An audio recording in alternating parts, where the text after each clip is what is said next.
Hello everyone, it has been a long time since I uploaded a video, and this video we're going to talk about the update to the UDIM editor, which packs many new features, just added support for 5.6, improved functionality, and two awesome new utilities. First things first, we got the Discord channel, which if you click the support it should open up and invite you to the channel, and documentation will direct you to the YouTube channel playlist. Second thing, if you go to the editor preference under the plugin section, so this is a much easier way to customize the settings, and it persists per project unless you copy the .ini file. I think it's default per project editor.ini. You copy that into a new project and it should automatically copy the settings as well. This is like just one way to do it. We got another way we're going to show very soon. Let's open it and we can see an improved general UI, new icons. But one thing I want to mention, if you go to the project setting, and one of the requirements for the plugin is to have the support virtual texture enabled. But for the sake of showing what I'm about to say, I'm going to disable it for a second. And when you open it, it will tell you an error that you need to enable the settings. And if you say yes, it will enable it, but you will need to restart it. Now, since we started this project with it on, we do not need to restart it. I'll just click no. But if you click yes, it will restart the editor. It's a handy reminder, as I've been in that position where I forgot to enable that setting in a specific project, and I did not know why it didn't work. You know, it happens. That can be useful in that situation. There are also improved variable categories. Now to our first new feature would be the save button. This saves the variables. It's not related to the UDIM, but it's related to the default variable of these on the right side, the settings on the right side. It will basically save it to the .ini folder that we've talked about. And as a demonstration, I'm going to show how that can be used by using the color of the icons, or the background color of the icons. Now you can see that it may be a little bit too colorful for most people, but you can customize this. Also, the texture detection got better, and only the stuff that needs to be changed is here. And there is this new entry called Channel Matcher. It's for utilities mostly, and it's not related to the UDIM editor itself. Now back to the color change, background color button color changer. We can change it, and you can see it taking effect here. If we press OK, we can customize many buttons like this, but for the change to persist, we will have to save this, and that's where the save button comes through. Now if we click the save button, this is gonna change that into the editor preference. It will basically change it here as well. So propagate the change here. If you close and reopen it, we can see that the colors that we selected are still here. Now we can also fall back to our default color.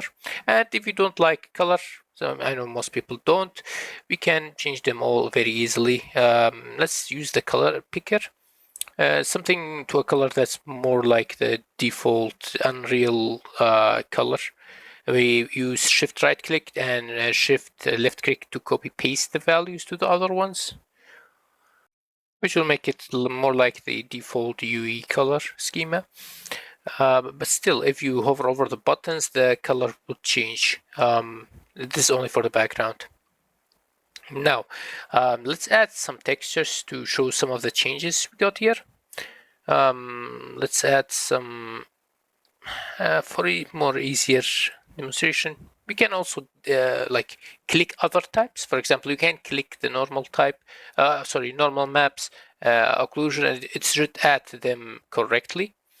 Now, when you click the import, these textures have been imported, and you can see that these are the different types, and now it's non-destructive, so you can go to normal and then go back to base color. I think it was not like this in the first version, but now it is non-destructible. Same goes for the texture format. If you change it, for example, to one channel and then back to another, it should display it correctly without it being destructive, which should be more useful. Now we got the RGBA channel selector, much like the texture editor in Unreal.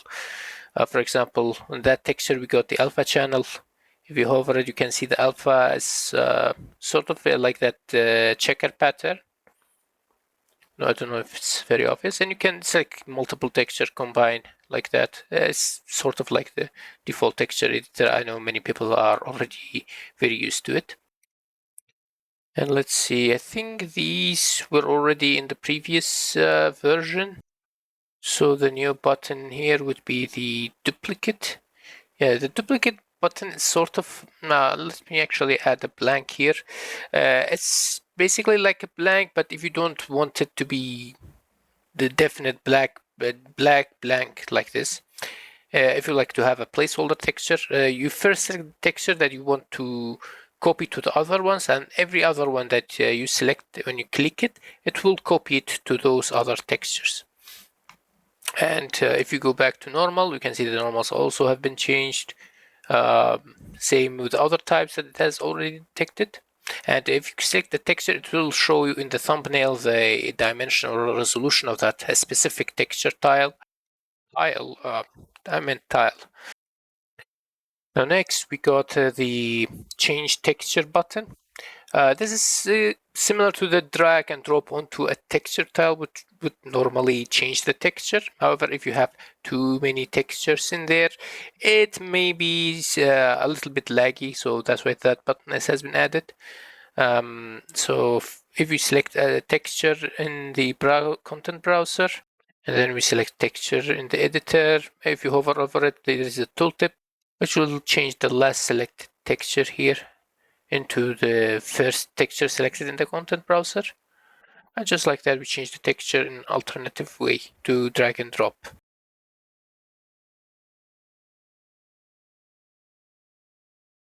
Just to be more clear, the last selected texture in the editor would be changed. And next we got the texture tile resizer. Basically, it will resize the tile to a specific dimension. You can see the resolution for the last selected texture here, which is that. And for all the selected texture, we can resize it. For example, this one is 256 by default. And of course, you can change the color or make the text transparent if you don't like it. And talking about the tile resolution changer, you basically select a resolution that we want to resize to. Let's say 512, yeah. And for all the selected textures that we have already selected, we click this button, the resize button, and you can see it will update after a while. You can see that the tile have been changed. May not be that obvious, but when you change it to a lower one, it should get blurry because you lose resolution. This is more obvious. And it can work both ways. You can increase it. Sorry, let's select it again. You can increase the texture resolution back. You can even upsample it to, because the original was 4K and this one is now 8K. And if you noticed a bit, it showed 32 for a while until we select it again. That's because of the delay. If you delay it to more, it should redo it again. This time is faster. Let's change it back to 8K. And yeah, it should show the resolution better with an increased delay, although it should add a little bit of time for unresponsiveness. So that's the trade-off. And in the resolution category, we got what's related to it. This one's resize style manually, which is on by default. You will need to click that button to resize. However, if you unselect it, and you can see here, and if we just change our resolution, it will resize all the tiles, all of them, into the set resolution. You can click any of them and it will now become the set resolution. This also does upsampling, which would increase the resolution of a texture to something higher. However, with not much benefit. I'm planning to add a new boolean to control the upsampling, and the filter is what's being used to change basically the sampling method, downsampling or upsampling method. I'll be honest, I haven't messed around much with it, but it should work. These two new one, this one does a specific thing I actually do not remember much, the texture change propagation. But I'm pretty sure it was like changing black like a texture that didn't have something, it would propagate the change back, something of that sort. I'll be honest, I cannot remember for which case was it, but it should be on by default. I think that's better. And to show the flip green channel boolean, let's find a normal texture that should be like that's easy to see difference. I guess this one's good. So for example, we got this, which is DirectX normal map by default, but if you click the flip green channel, which is useful for OpenGL normal maps, which you would need to click the flip green channel, what do you call the boolean inside the texture itself to show it properly. However, in UDIMs, that's a bit different. You need to flip it. And so for any texture that have the flip green channel on, when you add the normal map, by default, it should flip it. It should actually convert it. So it displays correctly. And you can like always use the flip green, the channel. There is a button next to the bake UDIM up there. That's also a manual one, but for this one, it is automatic. If it's on by default, any normal map that's been added with that flip green channel flag, it is going to convert it to the correct display. And like I just shown here, there are some values that are dependent on other values to be displayed because they wouldn't be relevant otherwise. And so to reduce the clutter, the same thing should apply for their counterparts in the editor settings. And also another thing about the resize style manually when it's off, when you change the texture type, for example, from base color to normal or from to ambient occlusion or from vice versa, it should automatically apply the set resolution to each of the texture tiles. Let's see, just like this. Usually these textures are 4K. Now they're 2K because that's what the set resolution is. And one thing I fixed that wasn't working as intended was where you would drag and drop a texture to change its place. Now the tile that you drag should become invisible like that. When you drop it in, it should be visible. Speaking of columns, this is the same. I think there's no difference from the previous version. And now let's talk about one of the main parts of this update, which is the two utilities that was added that allows you to change normal meshes to UDIM meshes or from vice versa, from meshes that use UDIM texture in their material to normal meshes. Here we can see a material instance from this motorcycle. By the way, the prop is from Decagon Vehicle Pack, if I'm not mistaken. You can see these are the textures. Just keep in mind that it's not only the textures that are being made into UDIM. UVs and materials are also being changed to support the change. Here, this is the second golf cart, mini car or whatever it's called. The same thing, it has two materials. Another one is a skeletal mesh. Yes, both static and skeletal meshes are being supported. This is a golem. It has 9 materials. Each part is being assigned by a different material. So now let's actually first look at the UVs. You can see all the UVs are in the 0 to 1 space. You can see everything, every part is in that. So we will now convert them. Also we got many. This is the a UE5 default mannequin, the male version, to be more specific. Although I'll say it now, however, for the mannequin, the end result will not look the same because there is other material nodes that add to the color and other parts. However, the textures detection should work as expected. Here we go into script asset action and then to UDIM editor. We convert meshes to UDIM. This is the final format and monolithic UDIMs. If this is sticked, all of the meshes will try and use a single large monolithic or texture, UDIM texture. If it's unticked, every mesh will have their own unique UDIM texture and material assigned. Here we will specify the directory where we want the end texture and the material to be in. Here we are going to just add a test folder here and copy paste it to the texture path as well. Here these are the default name for the texture and material that you'd want. Column width is self-explanatory.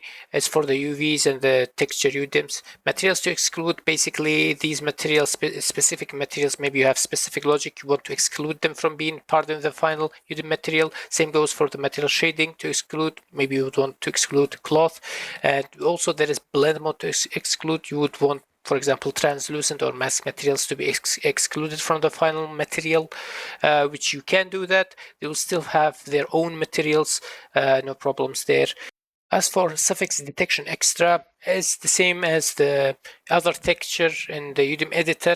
Now this gets added, or like the one in the editor setting will get that array will get added to this one, and so you can have like temporary things added here, but it won't affect the main thing of the UDIM editor basically. And the channel matcher, which we talked about, would come handy here is for this. For example, you have a different material part you would want to connect to what channel of the texture. You can add, connect emissive to RGB or just red or blue, green channel. You can do that, for example, diffuse, or you can have multiple, by the way. And especially for something like translucency, some textures have translucency name. You do not know whether they go into the opacity mask or the translucency or just opacity. You can have it like this. You can connect the opacity and opacity mask from the alpha of the texture. That's going to be hopefully detected. I hope that will be self-explanatory. I'll try to explain it in the thing as well. I made a mistake. I selected the wrong column. That one is already using UDIM. So we'll start again. I already have the path included here. So just paste it here. Nothing here changed. Should be fine. Yeah, nothing else to change. We'll click OK. And now we'll wait. And while waiting, there are some limitations or restrictions that you should know about. One of them is being the materials in each LOD should be the same as LOD 0, number of materials basically. Another one is for now only UV channel 0 is supported. And also the UV triangles or UV islands should not cross a tile basically. So it should not be between tile 1 and 2 at the same time. For example, 0 to 1 and between 1 and 2 at the same time. It should just be confined to one tile. So now the results are here. Let's look at it. And yep, it is one material now. It's using one material. And let's take a look at our golem. Now it's the same, but you may see some differences between the original and one of them is attributed to the fact that the original material had some values manipulated. Here you can also see the mannequin. Like I said, the color and stuff would not be the same, but the textures have been detected successfully, as you can see. And to explain why the golem may not look like the original, one of the reasons is like the mannequin, the original material had some manipulations to it. And the other one is here we have the ambient occlusion that was detected from the golem. However, from the vehicle, which was the first one, the motorcycle that was detected, it was using RMA, I think. So while the material did add those different textures, it did not combine the occlusion roughness metallic with the roughness metallic and occlusion. I hope I'm clear with that. Yeah, the tangent only existed on the mannequin, I think, but still created the UDIM for it. For now, there is one thing that you should know. As you can see, the sampling of the normal map and this is a bug I just found out, not a bug, but something not working as intended. The sampling would be as a linear color, and in a hotfix update, I will hopefully update it soon to fix that.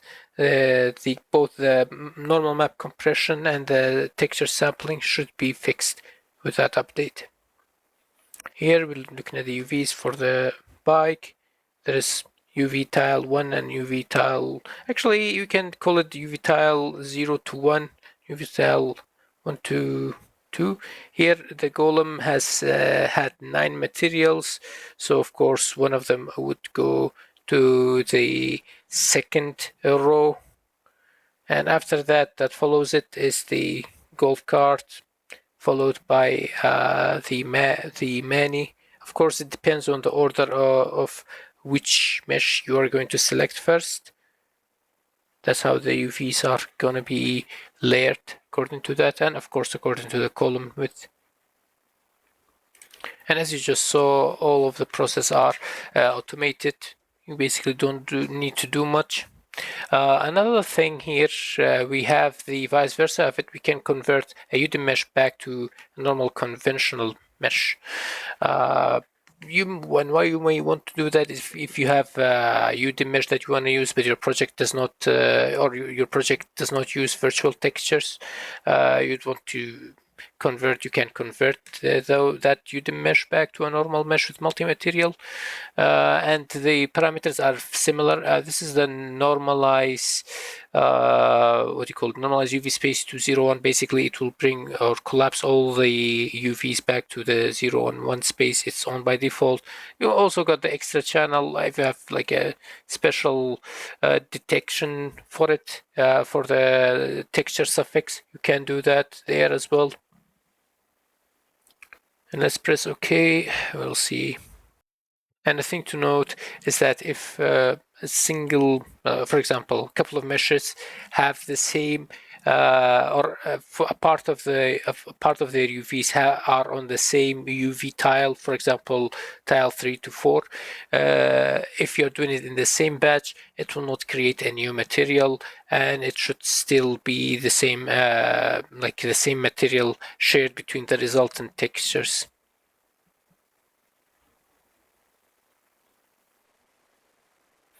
Here, let's take a look at it again. Here is the converted mesh. You can see it is similar to the original, except for the material name. And there are some extra textures that are not being used but still made.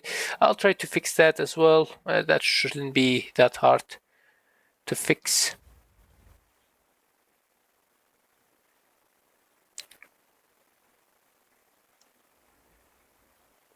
For this one, I think the order does not matter, the order of creation.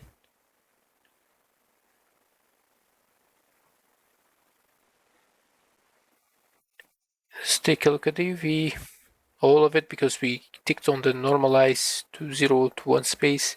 It should all exist in the 0 to 1 space.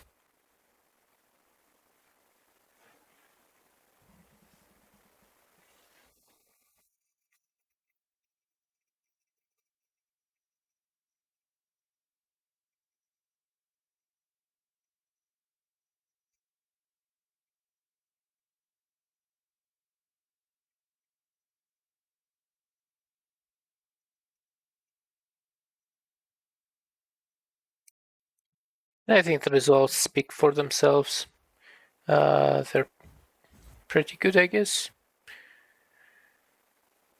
There may be some edge cases that may not work, although I personally haven't encountered it. But if you encounter it, please do let me know so I can try to fix that, find a workaround around those limitations. I'm always up for improvement.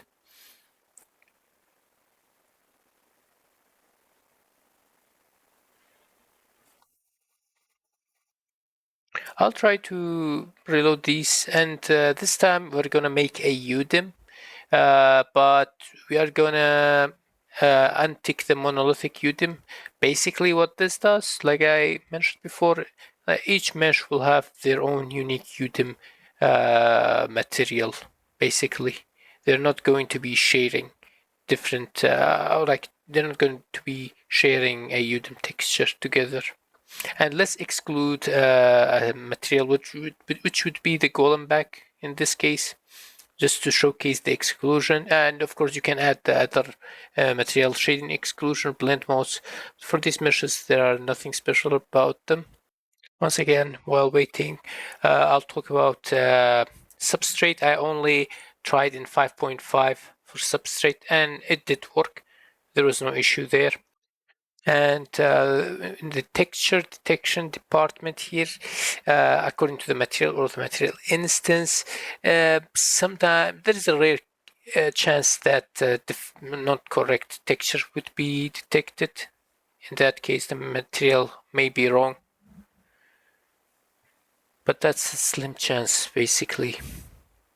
It depends mostly on the setup. If it's set up like a normal mesh or conventional way, should not be that much of an issue.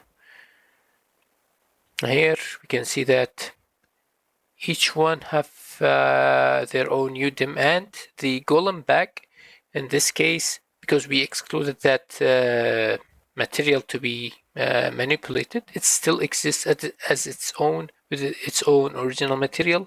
However, all the other parts have been made into using a single material with of course a UV texture. And of course in this one we specified the column as 2, that's why it is on the longer side, basically, more on the taller side to be more precise. You can see that the back still exists in its original 0 to 1 UV space because it hasn't been touched. All the others have been rearranged according to the properties we set. Well, we talked about the UVs. When you change to a UDIM mesh, it should not cross the 0 to 1 limitation.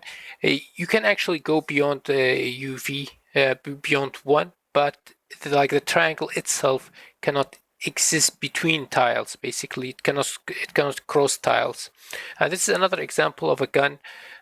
Basically, it was done in earlier version, so it's not that perfect of a conversion. However, it does look very good.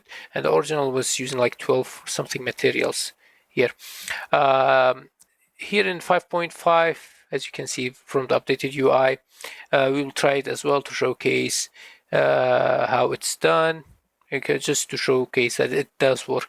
And our familiar good old golem is going to be our test rat or lab rat.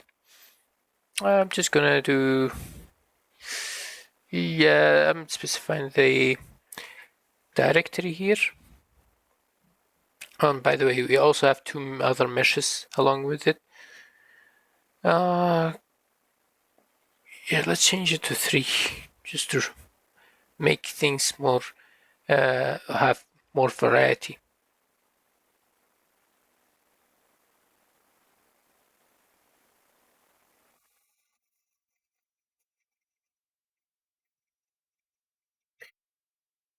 And it should be, it is done. Now, once again, it may not look like the original, and you can see that the base color is correct, the other is not. One thing is the texture, the ambient occlusion here.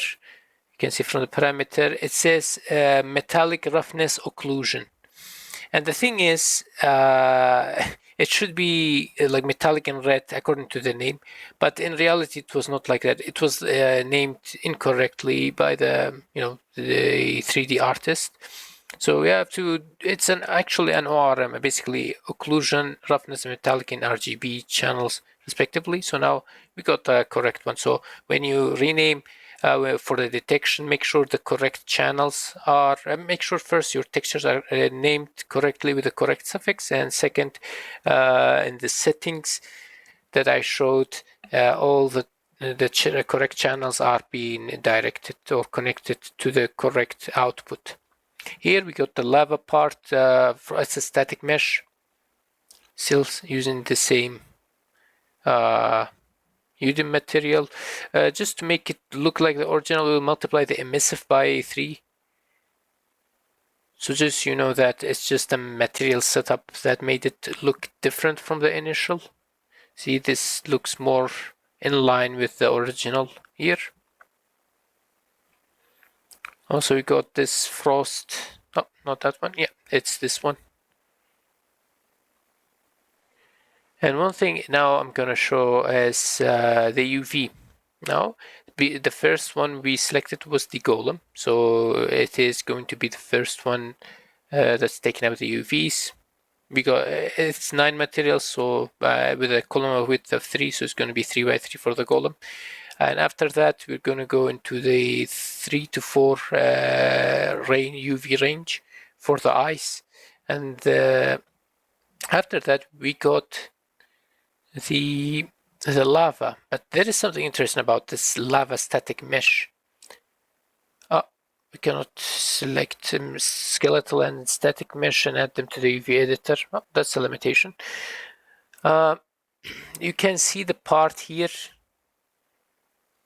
and you can see the part there. If you look at the original space, it is 2 to 3 UV range on the X and 2 to 3 range on the Y, which corresponds to the golem lava part, original lava material, because that lava static mesh and the lava material part on the golem were using the same material.